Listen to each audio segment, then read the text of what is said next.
Right now, somewhere in your city, there's a bird sitting on a wire outside your window. You've probably never once thought about eating it. Not because it wouldn't taste fine. Not because it's rare. Just, you never think about it. It's not even a question your brain asks. But 150 years ago, that exact same bird would have been dinner. Robin pie, sparrows strung up in rows at the market, owls roasted over a fire. People didn't just eat chicken and turkey back then. They ate almost anything with feathers. So what changed? Why did an entire category of food just disappear from the human diet almost overnight? Most people assume it's about taste or size. Too small, too gamey, not worth the trouble. That's not the real answer. The real reason is stranger and a little darker. It involves a woman's hat, a bird named Martha, and a law that quietly rewired what an entire country considers food forever. This is the story of the Migratory Bird Treaty Act, and by the end, you'll never look at a bird on a wire the same way again. Let's go back to the 1800s. Picture a city market. Potatoes, carrots, fresh fish, cuts of beef, completely normal. Now look closer at the next stall. Barrels of pigeons, dozens of sparrows tied together by the feet, herons, owls, songbirds you'd recognize from your own backyard. One book from 1867 cataloged 120 different species of wild birds being sold in the markets of New York, Boston, and Philadelphia. 120, almost none of which anyone eats today. So what happened to all of them? Here's the first layer. It wasn't really about food at all. It was about fashion. In the late 1800s, women's hats didn't just have feathers on them. Sometimes they had entire birds, wings, heads, everything, stitched onto a hat brim. To meet that demand, hunters were killing an estimated 200 million wild birds a year, just for their feathers, not for dinner, for decoration.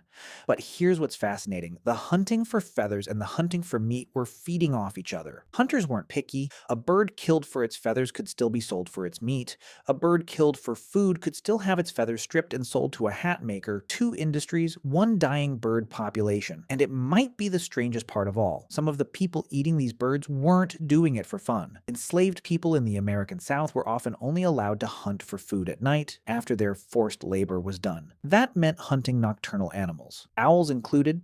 For them, eating a wild bird wasn't a delicacy. It was survival, forced onto them by the very system exploiting them. So the hunting kept going. Feathers for fashion, meat for markets, survival for the desperate, and the birds kept disappearing. But that's only half the story. Because one bird's disappearance became the warning that changed everything. Imagine you're standing in a field in the 1850s. You hear it before you see it.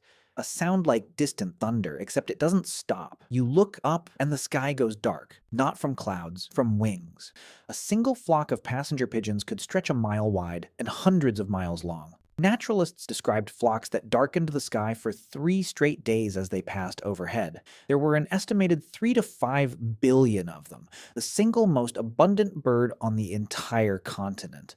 So what killed something that outnumbered almost every other living creature around it? Humans did, efficiently and fast. Railroads let hunters ship dead pigeons by the carload into city markets. Telegraphs let hunters instantly report where the flocks were nesting, so the next wave of hunters could get there first. The population didn't decline slowly, it fell off a cliff.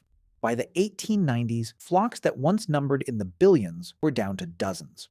On September 1st, 1914, the very last passenger pigeon on Earth, a female named Martha, died alone in her cage at the Cincinnati Zoo.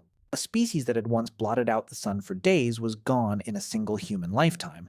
And here's the detail that should unsettle you. As late as 1857, lawmakers in Ohio were asked to protect the passenger pigeon. They refused. Their reasoning was that a bird so numerous could never actually run out. They were catastrophically wrong. But then science and grief confirmed what a handful of people had been warning about for years. Martha's death didn't just end a species, it became proof. Proof that there's too many to ever run out is one of the most dangerous sentences a person can say. So conservationists took that proof and turned it into law. In 1900, the Lacey Act made it illegal to sell wildlife poached in one state across state lines. In 1913, Congress tried again with a bird-specific law, but courts struck parts of it down. Finally, in 1918, the United States and Canada signed the Migratory Bird Treaty Act. Overnight, it became a federal crime to hunt, kill, capture, or even possess the feathers of most native wild birds, not just eagles, not just rare birds, sparrows, songbirds, herons, the exact birds that used to be dinner. Compare that to today. If you found an injured songbird in your backyard right now and tried to nurse it back to health yourself, that alone could technically violate federal law. You're not even allowed to just pick up a stray feather from most native species without a permit. Think about that. An entire category of animal permanently removed from your plate and from your hands by a single piece of paper written over a century ago. So here's the layer most people never think about. The reason you've never eaten a wild sparrow isn't biology, it isn't instinct, it's legislation. Somewhere around 1918, an entire country's definition of food got redrawn by law, and that redrawn line got passed down generation after generation until it stopped feeling like a rule and started feeling like common sense. You never questioned it because you were never supposed to remember it was a choice at all, and it's not even consistent. House sparrows, European starlings, rock pigeons, the ones you actually see swarming your city right now, aren't native species. They're technically not protected by that same law. Legally, in most places you could hunt one. You won't. It wouldn't even occur to you. The idea feels wrong on a level deeper than any statute. That's the real twist. The law changed what was legal in 1918, but somewhere along the way it also changed what feels thinkable. So the next time you see a bird outside your window sitting there completely unafraid of you, remember what that actually means. It's not sitting there because it's safe from every predator on Earth. It's sitting there because 100 years ago, a handful of people watched a species vanish from the sky in a single lifetime and decided that would never happen again. The bird doesn't know that. It just knows it's safe. You're the only one who was ever supposed to remember why.